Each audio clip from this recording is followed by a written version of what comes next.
श्रीराम जय जय राम. साधनाची जोपासना, निश्चयपूर्वक नामस्मरण आणि चित्तशुद्धी. मला अजून अमुक करायचे आहे ही कल्पना सोडून द्यावी. आता मी परमेश्वराचा झालो, आता मला काही करायचे राहिले नाही, अशी मनाची स्थिती झाली पाहिजे. हे परमेश्वरा, आता तुझ्याकरताच मी जगेन. तुझ्या नामस्मरणाशिवाय मला काही कर्तव्य उरले नाही, असा निश्चय केला तर मनाला समाधान झालेच पाहिजे. नामस्मरण होत नाही कारण वयामुळे मन थकले, हे म्हणणं बरोबर नाही. शरीर थकेल कारण लहानपणी वाढणे आणि वृद्धपणी थकत जाणे हा शरीराचा निसर्गक्रमच आहे. परंतु मन थकलं हे मात्र संयुक्तिक नाही. मन हा परमेश्वराचा अंश आहे, असे आपल्या दिव्य विभूती सांगताना भगवंतांनी सांगितले आहे. मनाची अत्यंत क्षीणतेची अवस्था म्हणजे मृत्यूसमयीची. परंतु त्या समयीही माझे स्मरण ठेवावे, असे भगवंतांनी सांगितले असताना त्यापूर्वी केव्हाही मन थकले आणि स्मरण करू शकत नाही, असं होणं शक्य नाही. पूर्वी 6-6 तास बसून जप केलेला असेल, तितका आता होत नसेल, तितके बसवणार नाही. मध्ये मध्ये झोप लागत असेल, हे मान्य आहे, पण स्मरण राहू शकत नाही असं नाही होणार. मन थकले ही खरी अडचण नसून मनाचा इतर व्याप फार आहे, हे खरे कारण आहे. तेव्हा सर्व व्यापातून आणि काळजीतून लक्ष काढून ते भगवंताकडे लावणे जरूर आहे.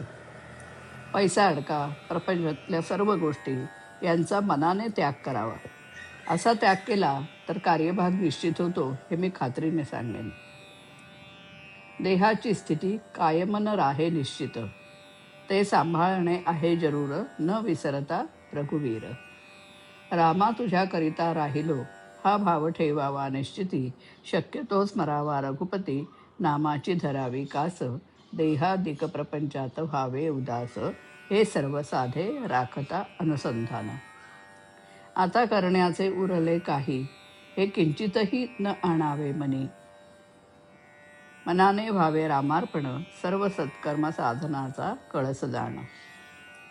धर्माचरण, भगवत भक्ती, नामस्मरण आणि सत्संग हे चित्तशुद्धीचे उपाय आहेत.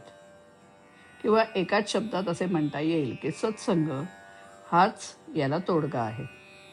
चित्तशुद्धीचं लक्षण हे की आपल्यासारखेच सर्व जग सुखी असावे, ही भावना असणे. ही भावना वाढण्यासाठी सर्व जग सुखी असावे, अशी प्रार्थना करण्याचा नेहमी परिपाठ ठेवावा. म्हणजे हळूहळू भगवत कृपेने साधेल. अभिमान हा मात्र चित्तशुद्धीत बिघाड करणारा आहे आणि तो केव्हा डोके वर काढील आणि घात करील याचा पत्ता लागणार नाही. पण भगवंताच्या स्मरणामध्ये अभिमानाचे मरण आहे. म्हणून आपण भगवंताचे स्मरण अखंड टिकवूया आणि आनंदात राहूया. इतर साधने जरी केली तरी नामसाधन केल्यावरच आत्मस्वरूपाची प्राप्ती होते. श्रीराम.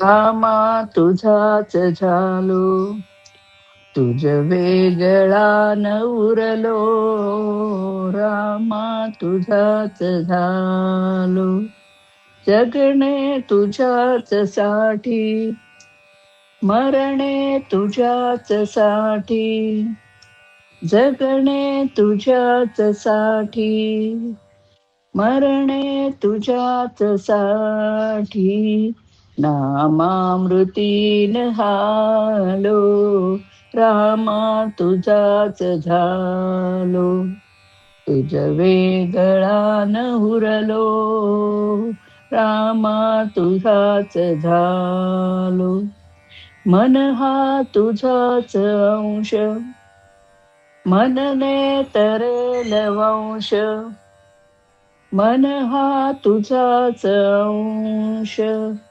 मनने तरेल वंश, तव नाम मीच झालो, रामा तुझाच झालो, तुझ वेगळा न उरलो, रामा तुझाच झालो, करणे न काही उरले, प्राप्तव्य प्राप्त झाले, करणे न काही उरले.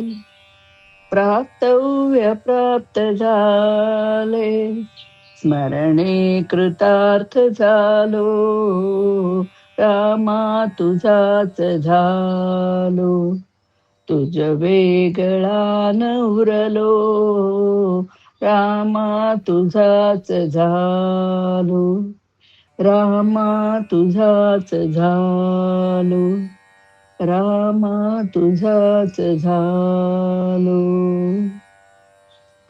श्रीराम